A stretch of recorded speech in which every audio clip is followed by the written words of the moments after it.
CPIM Thiruvananthapuram ജില്ലാ കമ്മിറ്റിയിൽ മന്ത്രി PA മുഹമ്മദ് റിയാസിനും മേയർ ആര്യ രാജേന്ദ്രനും രൂക്ഷ വിമർശനം.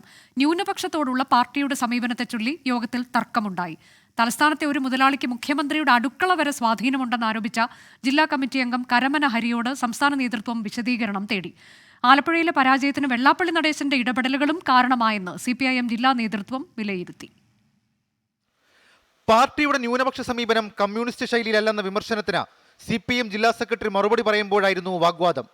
കമ്മ്യൂണിസ്റ്റ് ശൈലിക്ക് നിരക്കാത്തതെന്ന വിമർശനത്തെ പ്രീണനമെന്ന് തെറ്റിദ്ധരിച്ച് സെക്രട്ടറി മറുപടി പറഞ്ഞതിനെ അംഗങ്ങൾ ചോദ്യം ചെയ്തു. മറുപടി തിരുത്തണമെന്ന് അംഗങ്ങൾ ആവശ്യപ്പെട്ടതോടെ തർക്കമായി. ഒടുവിൽ സംസ്ഥാന സെക്രട്ടേറിയറ്റ് അംഗം M സ്വരാജ് ഇടപെട്ടു. വിമർശനം ശരിയായല്ല മനസ്സിലാക്കിയതെന്നും ജില്ലാ സെക്രട്ടറി തിരുത്തണമെന്നും M സ്വരാജ് നിർദ്ദേശിച്ചു. മുഖ്യമന്ത്രിക്കെതിരെ ആരോപണം ഉന്നയിച്ചതിനാണ് ജില്ലാ കമ്മിറ്റി അംഗം കരമന ഹരിയോട് വിശദീകരണം ആവശ്യപ്പെട്ടത്.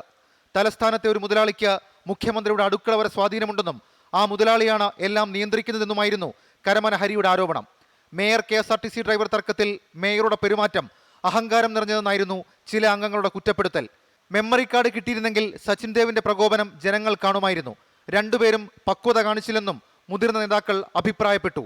കടകംപള്ളിയുമായുള്ള തർക്കത്തിൽ മന്ത്രി മുഹമ്മദ് റിയാസ് ജില്ലയിലെ പാർട്ടിയുടെ നേതാവിനെയും ജനപ്രതിനിധിയെയും കരിനിഴലിൽ നിർത്തിയെന്ന വിമർശനമുണ്ടായി. ആലപ്പുഴയിൽ NDA സ്ഥാനാർത്ഥി ശോഭാ സുരേന്ദ്രൻ SNDP പ്രതിനിധിയാണെന്ന പ്രചാരണം ചെറുക്കാൻ കഴിഞ്ഞില്ലെന്നാണ് ജില്ലാ നേതൃത്വത്തിന്റെ വിലയിരുത്തൽ. വെള്ളാപ്പള്ളി നടേശൻ ശോഭാ സുരേന്ദ്രനെ അഭിനന്ദിക്കുന്ന വീഡിയോ ന്യൂനപക്ഷ വോട്ടുകളെ സ്വാധീനിച്ചു. ന്യൂനപക്ഷ വോട്ടുകൾ കൂട്ടത്തോടെ UDF ലഭിച്ചതും തിരിച്ചടിയായി. 24 തിരുവനന്തപുരം.